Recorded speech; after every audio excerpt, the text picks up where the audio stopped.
So Bojun de Nwe Magadaduk, Nigon Webadam Nadishna Cost, Namago Shindo Damni Minwendam Omayayan, Bojun Mishon Masak, Nakomasak, Mijana Gijik, Namiji Nibakwe, Abangi Pegwas and Donchi, Anishinaabe and Dao. It's nice to be here.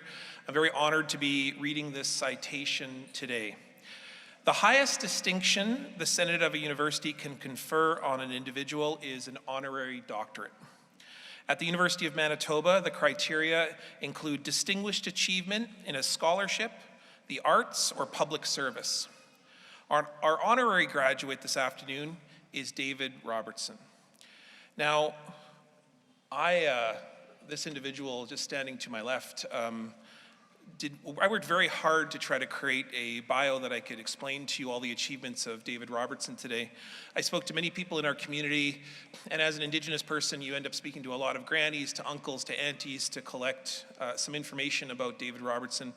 But I received the best information from his wife, Jill, which I've been asked to read right now. David Robertson is tall, Cree, and owes everything to his beautiful and brilliant genius of a wife, Jill Robertson.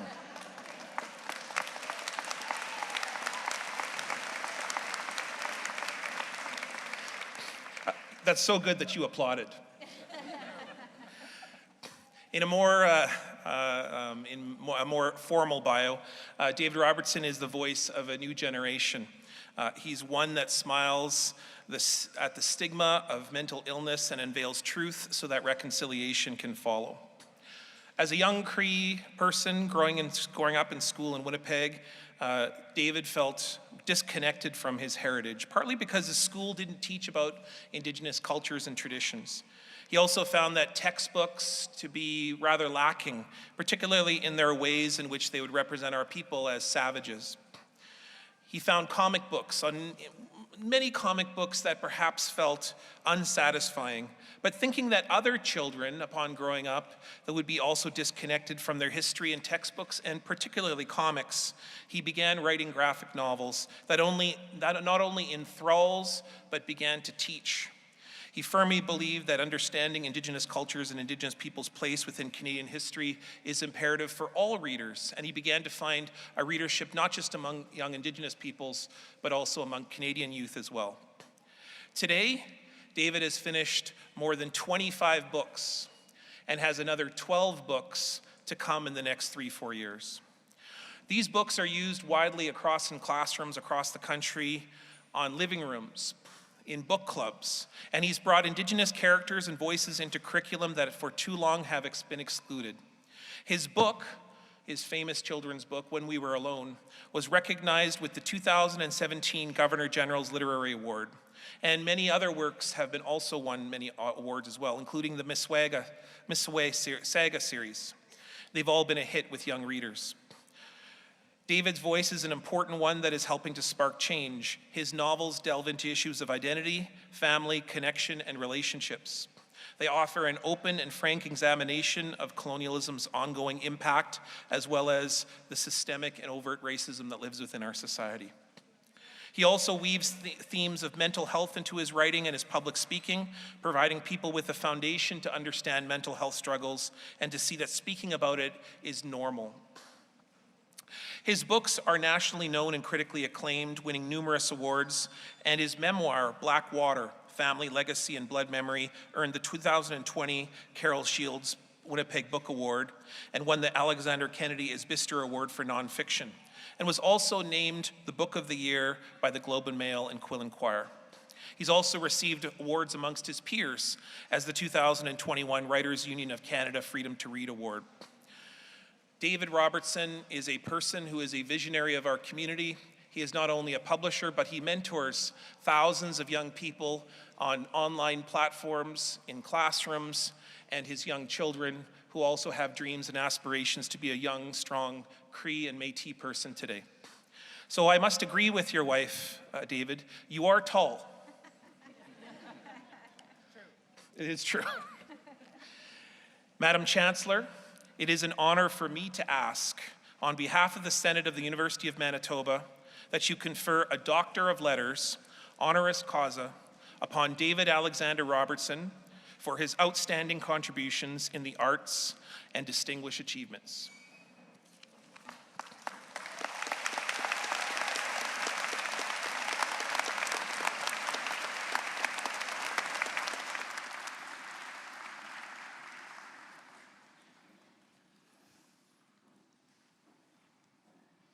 By virtue of the authority vested in me as Chancellor of this university, I admit you to the degree of Doctor of Letters, honoris causa, with all the rights and privileges thereto appertaining.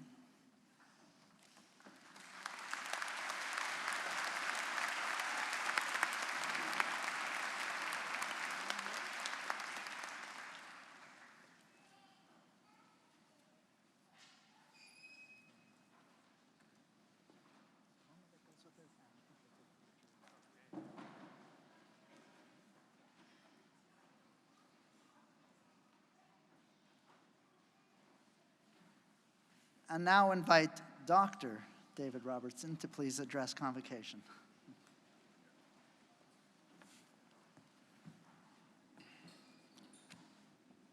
Thought I was kind of maybe young to get one of these, but then I realized when I read this, I have to take my glasses off. So maybe that's not entirely accurate. Thank you to Dr. Sinclair, who's been a dear friend of mine for a long time. Madam Chancellor, President Benaroch, members of the Senate, faculty, honored guests, graduate folks. I'm humbled and deeply grateful for being awarded the Honorary Doctorate of Letters. I've been at this whole writing thing, which became much more than a writing thing, about 14 years now. And in reflection, I would say that my main goal has been community building. In that spirit, I acknowledge the community I have surrounded myself with that has made whatever accomplishments of mine possible. My family, my friends, my colleagues within the writing community, the students and educators I've written stories for and spent countless hours with, elders and knowledge keepers, people who have guided me, held me up, figuratively and literally, walked with me, put up with me. That's mostly for my wife, that one. And believed in me. I want to make special mention of my wife, Jill, my children, Emily, Cole, Anna, Lauren, and James, my mother, Bev, my parents, in-law. I never use that word, but for the sake of disambiguation, I will today. Nigan and Sheila, who are present and who have always been there for me. And most of all today, my father is present. In fact, what makes this so special to me today is that 16 years ago, almost to the day, my dad was awarded an honorary doctorate here as well. I remember asking him once why he chose the jobs that he did, because I knew he'd been offered many jobs, including in the world of politics. His answer was that he'd always picked work that enabled him to help the most people. He wanted the same for me, and I've tried to live up to that standard that he set. And I want the same for you.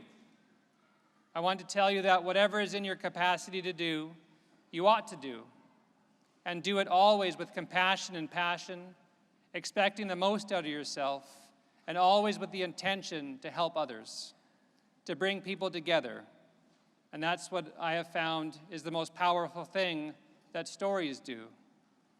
And change doesn't happen overnight. I asked Dad when he retired if he thought he'd made a difference. He told me that if he'd done things the right way, he wouldn't see the impact he has made in his lifetime. Earlier this year, I gave a workshop to a room full of Indigenous educators at the Canadian Museum for Human Rights. My dad developed programming like BUNTEB, the Brandon University Northern Teachers Education Program, to train Indigenous people to become educators. And looking out over that room, I saw what he had meant. Most of the people there were there because of the work he did. Creating change seems daunting in this way, and I get it. At times you may wonder how much of a difference one person can make. My father, he had a quote taped inside one of his notebooks from Edward Everett Hale, and I in turn taped it to the wall at my desk and also tattooed it on my arm. And it says, "I am only one, but I am one. I cannot do everything, but I can do something. And because I cannot do everything, I will not refuse to do the something that I can do." You are one, but never forget as well that we're in this together. And if one of you can do something, together as a community, I think we can achieve anything. So thank you once again, Ekozani, the University of Manitoba, my family, friends, and colleagues, for this humbling but rewarding day. Thank you.